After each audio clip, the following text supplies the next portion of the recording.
In this video series, we'll be taking quick looks at Zotero, a citation management software.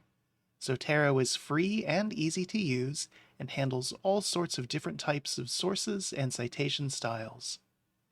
Zotero can be used to collect and organize the sources that you use for scholarly works and insert them directly into documents as citations to help take the guesswork out of your citations and bibliographies. To start off, we want to go to zotero.org, where you can set up an account, download Zotero, and find more helpful information about the software. First, you may want to make an account.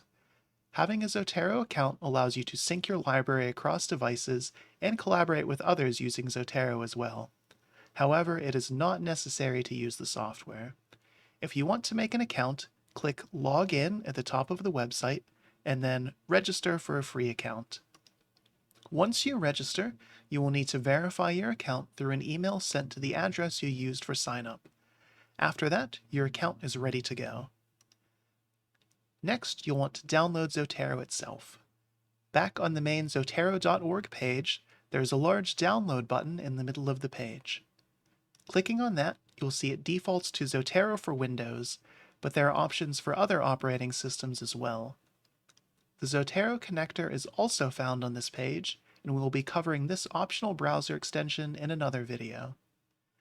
Once you have the appropriate version of Zotero installed, you can open it and get started.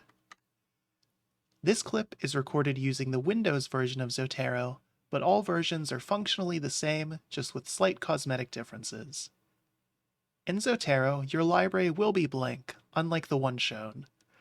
Within Zotero, the first thing to do is sync your Zotero account if you made one, and install the add-in that allows Zotero to integrate with Microsoft Word. Both of these options can be found under Edit and Preferences.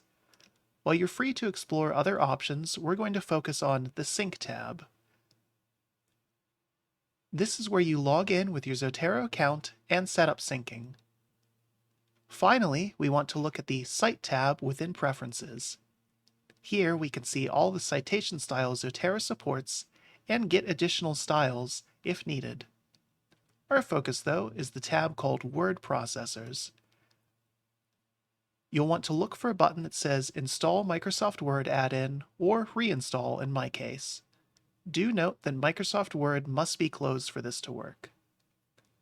That's the basic setup, and in future clips we'll discuss Zotero's features and usage.